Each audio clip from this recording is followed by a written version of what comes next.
Welcome to Football with Cheese.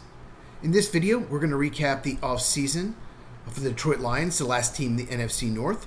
After this, we only have two divisions left, the AFC East and the NFC East. If you have not subscribed, why not?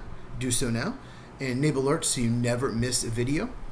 So Detroit went 15-2 in the regular season. Best record in the NFC, got the first round bye. Their only losses were to Buffalo and to Tampa Bay. Both those were playoff teams. Successful regular season. And then they lost in the divisional round to Washington. It was an absolute disaster. They played terrible, bunch of turnovers. Faced a Washington team that was just hitting its stride. They were a hot team.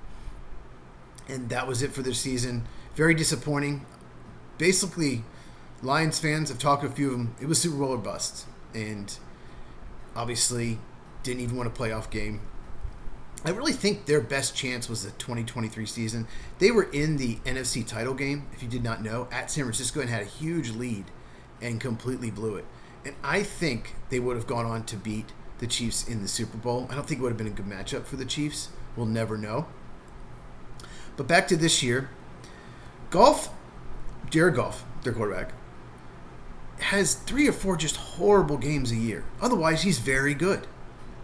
I don't know why he does this, but he was really bad against Washington. In the loss to Tampa Bay, he was really bad. He was awful against Houston. 5 interceptions.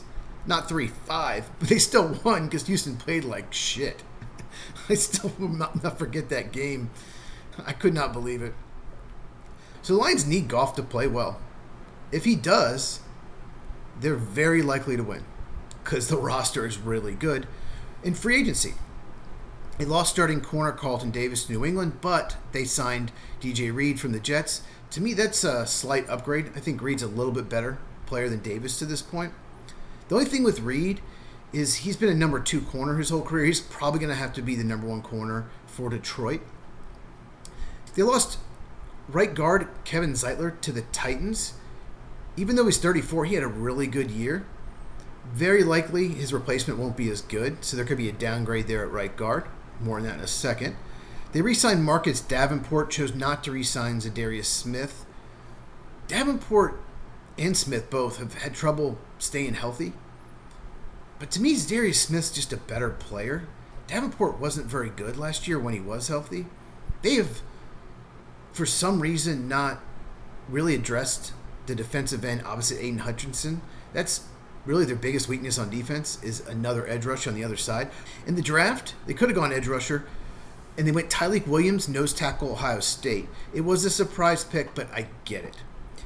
Aleem McNeil, their defensive tackle, their best run-stopping interior defensive lineman, tore his ACL in December, so he won't be ready to start the year, and their defense did collapse. Also, the Packers, Bears, and Vikings all upgraded the interior of their offensive lines. So you have to have a defensive tackle that can help with the run. And Tyleik Williams, not going to give you much as a pass rusher. Very good run defender. He's a good athlete. He has the upside to be a good pass rusher, just hasn't hit that ceiling yet. Most people had him in the 40s and 50s. They took him 28th overall. Yes, it was a reach, but I get it. They really needed a defensive tackle. They went Tate Rutledge, guard from Georgia in the second round. That makes sense. Guard was one of their biggest needs going into the offseason. More on him in a little bit. The questionable move for their draft was trading up for Isaac Tesla, the wide receiver from Arkansas. Just not very productive the last 2 years in the SEC. Extremely athletic. Ton of upside. No doubt about it. But he needs some work. Not only taking him in the third round, but trading up to get him. Really questionable move. It's hard to criticize draft picks by the Lions because they've been one of the best teams at drafting the last 4 or 5 years. So it's hard to criticize them, but most people didn't like this draft at all. So we'll see what happens. Important players. The Lions have a ton of them. Obviously, Jared Goff, the quarterback, he needs to play well. When he plays bad, that's usually when they lose, except you play the Texans. Jahmyr Gibbs, a really good running back, was a surprise first-round pick a few years ago, but he's been outstanding. Amon-Ra St. Brown, the wide receiver, one of the best 10 wide receivers in the NFL, easy, maybe top 5. He's that good. Sam Laporta is a very good tight end. He wasn't as good his second year as he was his rookie year, but he's outstanding. Taylor Decker and Penei Sewell form a very good offensive tackle tandem. Penei Sewell is outstanding run blocker, maybe the best run blocking right tackle in the NFL. He'll give us some pressures, but so dominant in the run game. And I have to mention Graham Glasgow. He is a guard that will very likely be the starting center, maybe, because Frank Ragnow retired. And that's a huge loss for the Lions. He was basically playing hurt the last few years and was still playing at a high level. It's possible, I heard a rumor, that Tate Rutledge, who we just mentioned, their second-round pick guard from Georgia, could play center, and Glasgow could play right guard. It's very tough to succeed as a rookie center in the NFL anyway, especially if you've not played center, at least for a few years. I don't know if Rutledge ever played it. Graham Barton hadn't played it in 4 or 5 years and struggled at times for Tampa Bay. But the rumor is they might try Rutledge at center and see if it works out there. And if it does, then he's your starting center. But Glasgow did not play well last year, so he needs to play better, or the offensive line will take a hit from the year before. Obviously, they lost Zeitler. On defense, you have to mention Aiden Hutchinson. He's one of the best defensive players in the NFL. I thought he was on his way to winning Defensive Player of the Year before he broke his tibia and fibula. Literally snapped. It's really gross if you want to Google it and look. So obviously he was out for the year. Supposedly he's fine. After surgery, he's going to be ready for the start of the season. One big question is, will he be the same player after such a gruesome injury? We'll see. Also want to mention Terrion Arnold. He was their first-round pick last year at corner. Really struggled. Got a lot of penalties, especially early on. He grabbed a lot. Just didn't look ready for the NFL. They'll need him to step up big time opposite DJ Reed. And Brian Branch and Kirby Joseph, we have to mention. It's the best safety tandem in the NFL, period. Branch is such a great player. He can play slot corner or safety. He's probably one of the best 5 safeties in the NFL. And if you play slot corner, he's one of the best 5 slot corners in the NFL. He's that good and that versatile. I have no idea how he fell to the second round. Maybe because he's 5'9". Insane. Great pick, Lions. So, breakout player. Some of these offseason recaps, it's been tough to find a true breakout player. Not with the Lions.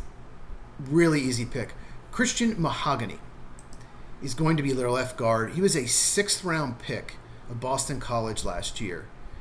He probably should have gone in the 3rd round. I thought he was going to go in the 3rd round. 4th round at worst. I think some teams red flagged some kind of injury with him. I don't know. He was such a good run blocker at Boston College. So he was there in the 6th round. Absolute steal. He didn't play a lot last year. I think he started maybe 2 games. But when he did play, he looked really good. They'll need him to play well with another rookie, Tate Rutledge, starting on the offensive line and Frank Ragnow retiring. So the outlook for the Detroit Lions, I don't think there's any way they win 15 games again, even if they're just as good, because the schedule is brutal. 2 games with the Vikings, 2 games with the Bears, 2 games with the Packers, the entire AFC North, and the entire NFC East. That's 14 of their games. The other 3 games are the Chiefs, the Rams, and the Buccaneers. Brutal schedule. I don't think they win 15 games. They might not win 13, even though they have one of the best rosters in the NFL. But the division is going to be insane. Watching the NFC North games this year, wow, they could all be close. There might not be a single blowout in any of those games. I don't know. What do you guys think? I just think the rest of the division is better. Obviously, the Vikings are not going to win 14 games again. But they have fewer weaknesses than they do last year. They have improved the offensive line, which really hurt them late last year. The Bears improved their offensive line. The Packers improved their offensive line and receiving core. So the division's really tough. So I don't know what to do with it. If I had to pick right now, I'm picking the Lions to win the division. There's no doubt about it. But, wow, these games are going to be so much fun to watch. So what do you think? What do you think the Lions' record will be? Do you think they're going to win the NFC North?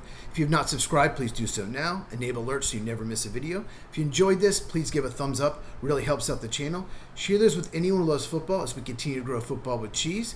Check these out if you have not. And I'll see you in the next video.